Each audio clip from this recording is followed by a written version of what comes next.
যখন বৃষ্টি ঝড়ের মতো হয় তখন উঠতে যাওয়া বিপজ্জনক।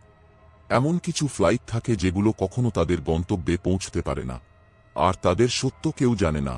এরপর গল্প শুরু হয়। একটি ভয়ঙ্কর বৃষ্টির সন্ধ্যা ছিল। ফ্লাইট ৩০৯ দিল্লি থেকে কলকাতার উদ্দেশ্যে উড়ে যাচ্ছিল।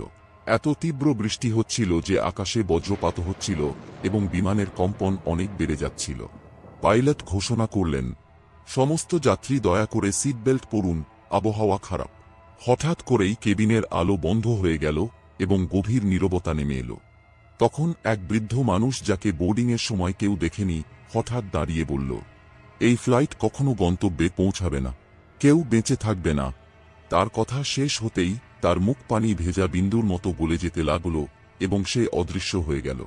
কেবিনে ভয়ানক ফিসফিসানি শুনতে শুরু হলো, তারা আর ফিরে আসবে না। উড়ান অসম্পূর্ণ। পাইলট ভয়ে বললেন, আমরা ফিরে যেতে পারছি না, বিমান আটকে গেছে। বাইরে ঘন কুয়াশা ছিল যা বিমানের চারপাশে ঘেরা। জানালায় এভাবেই মনে হচ্ছিল যেন কেউ ভিজে হাত দিয়ে ধরছে। পরের সকালে বিমানের কোনো খোঁজ মেলেনি আর যাত্রীদেরও পাওয়া যায়নি। শুধু রয়ে গেল সেই ভয়ঙ্কর বৃষ্টি আর উড়ানের এক অসম্পূর্ণ রহস্য। এইখানে এই গল্পর অন্ত পড়ে।